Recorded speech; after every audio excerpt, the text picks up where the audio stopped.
I recall when we had our very first national hui for Māori medium, and that room was full of experts in the field, really. Clearly we could see that there wasn't a education leadership strategy across the sector, across the profession. And I remember thinking and feeling, what a daunting task this is going to be, to try and put together some sort of coherent strategy that will have an impact across the whole of the profession, every sector in the profession, that is transferable to all of those sectors, it is relevant to all of those sectors, is able to pull together components of leadership in differing cultures, places. What was that going to look like? And I did remember thinking, oh my goodness, what's the first thing I would do?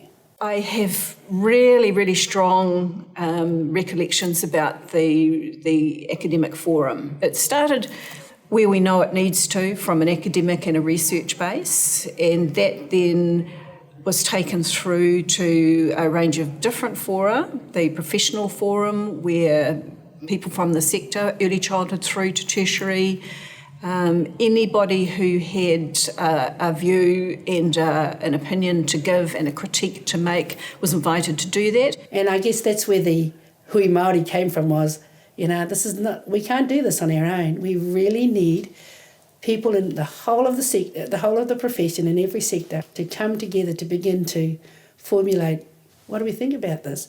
And understand that all of their views and all of their thinking is so relevant to be able to kind of put together this leadership strategy. It sounded to me as if it was going to be a very different approach. For example, the first think pieces I think that I became aware of were from Mason Jury. The whole kind of ethos said to me that this is actually more about the people than the actual role, and I think that that's a really good place to start.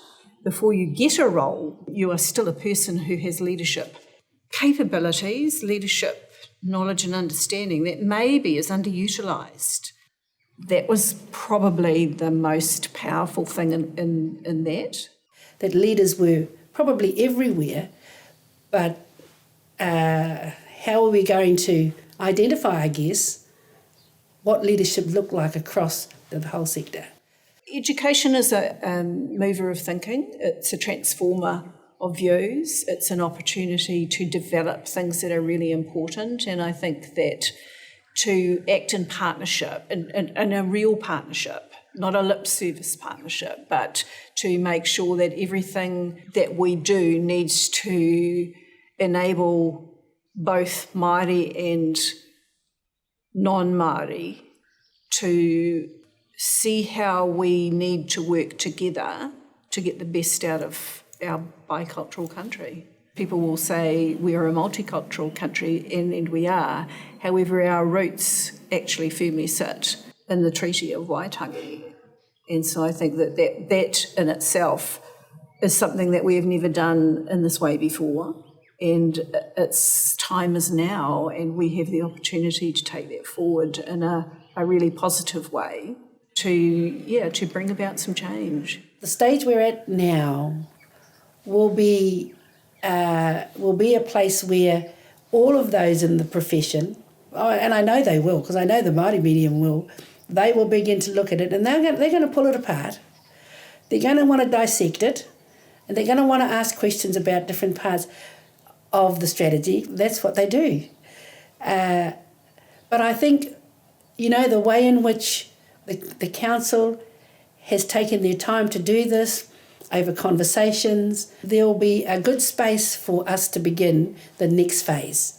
And I've often spoken with the people in the profession who are expecting that this strategy will come with a building, a space.